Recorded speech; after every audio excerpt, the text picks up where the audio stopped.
अच्छी तरह समझ लें कि पाकिस्तान इस्लाम के और कलमे की बुनियाद पर बनाया गया। हमारे यहाँ लोग कहते हैं जी फलाना बंदा मजहब का कार्ड इस्तेमाल कर रहा है। सुन लो, कायदे आजम मोहम्मद अली जिन्ना ने पाकिस्तान बनाने के लिए मजहब का कार्ड इस्तेमाल किया। अभी आपने नारा लगाया ना, पाकिस्तान का मतलब क्या?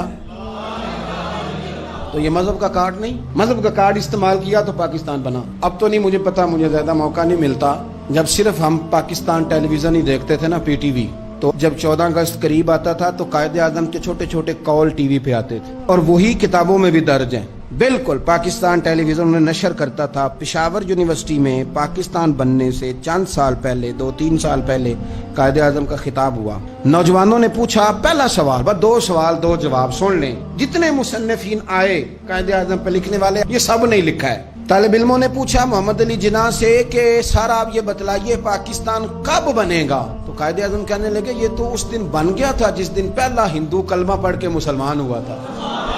तो बना हुआ है, अब तो सिर्फ हमने हदबंदी करनी है। पाकिस्तान तो बना हुआ है, जिस दिन पहले बंदे ने कलमा पढ़ा था बन गया था। उसने फौरन दूसरा सवाल किया, उसने कहा ये बतलाइए दस्तूर, मंशूर, आईन, पॉलिसी, फॉरेन पॉलिसी, खारजा पॉलिसी, दाखिला पॉलिसी, ये कौन सी पाकिस्तान में आप नाफिज करेंगे? तो कायदे आजम कहने लगे ये आपने अजीब बच्चों वाला सवाल पूछा है, दस्तूर, मंशूर, पॉलिसी, खारजा, दाखिला, इसका क्या मतलब हुआ? कहने लगे हमने कोई पॉलिसी नहीं बनानी, पॉलिसी तो हमें मदीने वाले रसूल ने बना के दे दी है, हमने तो बस वो नाफिज करनी है। लेकिन यहाँ पता नहीं लोग कहाँ सो गए, उनकी जिंदगी ने वफा ने की, वो चले गए। यहाँ आज ब्यूरोक्रेट को खतरा है कि दीन नाफिज ना हो जाए, ताजर को खतरा है कि दीन नाफिज ना हो जाए, इतनी दौलतों का हिसाब देना पड़ेगा।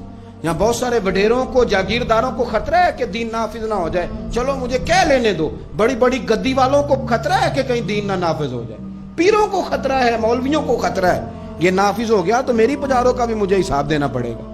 इंशराह सदर ही नहीं, हम मुखलिस ही नहीं इस काज के साथ। मैं बड़ी खुले दिल के साथ बात करता हूँ कि अगर ये सारे गद्दियों वाले भी जो बहुत सारे असेंबलियों में बैठे होते हैं और अपने अपने लीडरों की तारीफें कर रहे होते हैं, तुम बुजुर्गों की औलाद हो, तुमने बुजुर्गों के नाम पर वोट लिए, इज्जतें पाई और आके सियासी लोगों की तारीफ करते हो, इससे आधी तारीफें भी तुम मदीने वाले रसूल की करते तो तुम्हारी दुनिया भी बन जाती और आखिरत भी बन जाती। तुमने पैदाइश कहाँ की, खाया किसका और तुमने निभाया किसके साथ, इस कदर देरोंगी।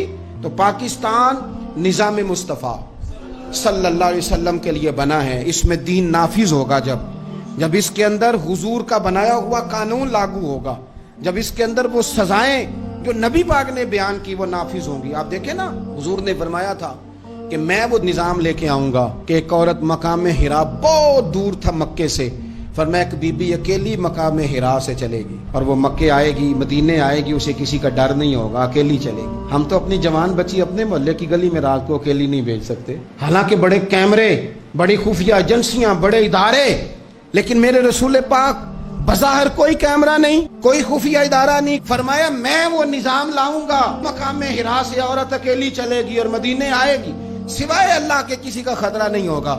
जनाब अबू हुरैरा कहते मैंने सुन लिया था, मैं मुंतजिर था कि वो वक्त आए। फिर जनाब उमर का जमाना, एक बीबी आई, वो ऊंट पे बैठी है और अपनी गोद में उसने गठड़ी कपड़ों की रखी है। फरमाते हैं जब मस्जिद नबी के बाहर उसने ऊंट बिठाया, मैं नहीं कोई और बात कर रहा था, पूछा कहां से आई हो? कहने लगी मकाम हिरा से। अकेली आई हो कि कोई साथ था? कहने लगी अकेली थी। का किसी ने कुछ कहा तो नहीं? कहने लगी कुर्बान जाऊं मदीने वाले नबी के निजाम पर। किसी ने आंख उठा के नहीं देखा, रोटी तो पूछते रहे, पानी तो पूछते रहे, सोने को जगह तो देते रहे, पर सारे मेरे इज्जत की, नामूस के मुहाफिज रहे। हजरत अबू हुरैरा कहते हैं बीबी उस बंदे से बातें कर रही थी, मेरी आंखें छम छम आंसू बहा रही थी और मेरे जुबान से बार बार निकल रहा था अल्लाहुम्मा सल्ले अला मुहम्मदिन व अला आले मुहम्मद सल्लल्लाहु अलैहि। और साहिबो याद रखो, अभी तक बरादरी का सिस्टम है, अभी तक ऊंच नीच है, अभी तक लोग कहते हैं ये फलानी बरादरी तो ये फलानी बरादरी। मेरे रसूल पाक सल्लल्लाहु अलैहि वसल्लम ने वो निजाम दिया कि जिसमें हजरत उस्मान गनी को उनके भाइयों ने, कज़नों ने मीटिंग पे बुलाया और बुलाकर तुझे कल भी बुलाया था, तू आया ही नहीं, अच्छा तू हमारा भाई है। तो उस्मान गनी कहने लगे तुमने बाप दादा के नाम पे बुलाया था तो मैं आ गया था, वरना भाई भाई वाली बात कोई नहीं। क्या मतलब? फरमाने लगे तुम नहीं मेरे भाई, तुम मेरे नबी का कलमा ही नहीं पढ़ते। मेरा भाई तो वो बिलाल है जो हबश का रहने वाला है, وہ میرا بھائی ہے اس لیے کہ وہ میرے رسول کا کلمہ پڑھتا ہے. یہ ایک برتن میں کھانا